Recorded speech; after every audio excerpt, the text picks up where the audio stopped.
आस्तिक दर्शन। आस्तिक दर्शन ने कुल 6 दर्शन माने हैं। पहला सांख्य दर्शन, जिसके प्रवर्तक हैं आचार्य कपिल मुनि। उन्होंने 2 प्रमुख सिद्धांत दिए थे, सत्कर्मवाद और परिणामवाद। सत्कार्यवाद क्या कहता है, किसी कारणवश हो रहा है, यानी बिना कारण के कार्य की उत्पत्ति नहीं होती है। परिणामवाद ये होता है कि हमने जैसा कर्म किया है हमें उसी के अनुसार फल मिलेगा, उसका वही परिणाम हुआ है। हमने अच्छा काम किया तो अच्छा परिणाम मिलेगा, बुरा काम किया तो बुरा परिणाम मिलेगा। और सांख्य दर्शन के प्रमाण देखते हैं तो सांख्य दर्शन ने 3 प्रमाण बताए थे।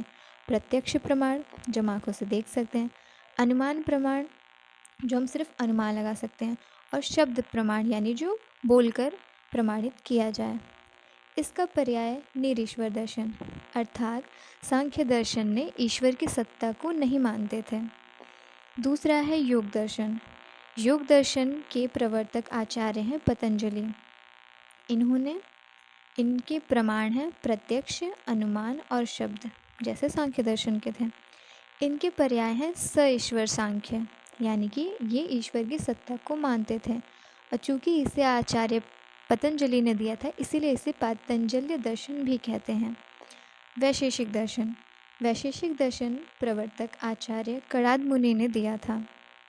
इसके प्रमुख सिद्धांत हैं असत्कर्मवाद, यानी कि बिना उस कारण के भी कार्य की उत्पत्ति हो सकती है। दूसरा है पीलू पाकवाद। पीलू का मतलब होता है हमारा परमाणु, पाक मतलब होता है उसमें परिवर्तन। हमारे जो परमाणु में परिवर्तन आता है वो है पीलू पाकवाद।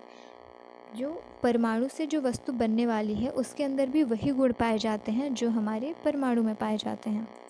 इन्होंने 2 प्रमाण दिए थे, प्रत्यक्ष और अनुमान। ये शब्द प्रमाण को नहीं मानते थे। और इनका पर्याय है औलुक्य दर्शन।